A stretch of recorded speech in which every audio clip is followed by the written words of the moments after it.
say you're getting drafted into the military. Let's pretend like it was Vietnam. Well, the soldiers that were drafted, legally, you can't just force somebody to do something. You have to volunteer. So the sergeant, he'll get the group of prospective soldiers and put them on a line, and he'll tell everybody, okay, soldiers, take one step forward. And everybody takes one step forward. Well, that's just like putting your name on a contract to buy a car, to buy a house. You're volunteering, you saying, okay, I will agree to that. But say you don't want to be drafted into the military and have to go kill people, well, you could stand there when they say, okay, soldier, take one step forward. You just stand there and you don't move. And they go, I said take one step forward. And you stand there and you don't move. They go, well, you're going to be going to jail. You're going to go to the brig for 6 months. And you say, I don't care, but I'm not taking one step forward because I'm not volunteering into this system. So that would just be one way to protect yourself legally. You got to watch out. Every step is leading up to a contract. In the case of being drafted into the Vietnam War, it was only when you took the one step forward voluntarily that you sealed the agreement. So you weren't really forced into it. You volunteered at that one point. So go back to the basics of being a sovereign and the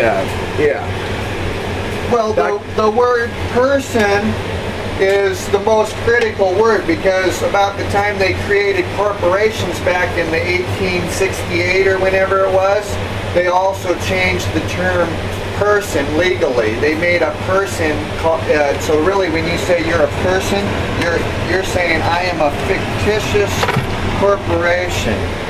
So I'm an imaginary thing. So when we say, if the judge says, are you the person on that piece of paper? You're agreeing that you're an imaginary thing, according to the way that lawyers change the words around.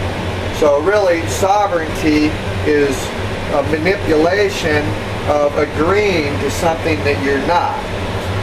And so you really have to give away your sovereignty. You don't have to earn your sovereignty. Most everybody gives it away inadvertently. So another question that comes to mind, as we try to break this down as simply as possible, when it comes to sovereignty. Say someone's charged with a crime, and they're brought up before a judge. People should probably be educated if they're going to go this route and claim sovereignty. What are the most important things for anyone to know if they're going to be going about this route and they're going to start saying, no, I'm not that person with the capital letters. I'm a natural person. Well, I would say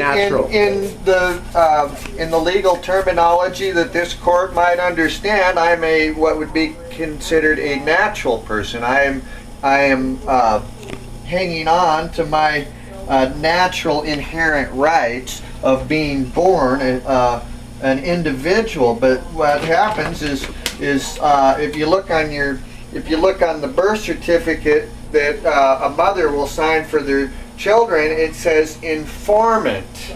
So look on your birth certificate, it says informant's name. Well, that's usually your mother's name, is the informant that is informing the state that a new product, you're the product of a commercial system. So now that represents a certain amount of money over a period of time.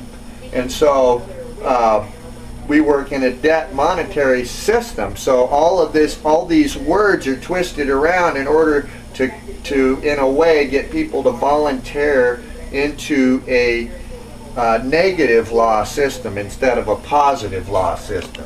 So a different volunteerism systems going on. We want to have a mindful one, but we in a way already do with the analogy of stepping forward in terms of serving the and everybody thinks it's illegal. What the state's doing is illegal. Well, really, it's not illegal when it comes down to the technical terms of when we agree to it. When we put our signature on there, we better be real careful what we're putting our signature on.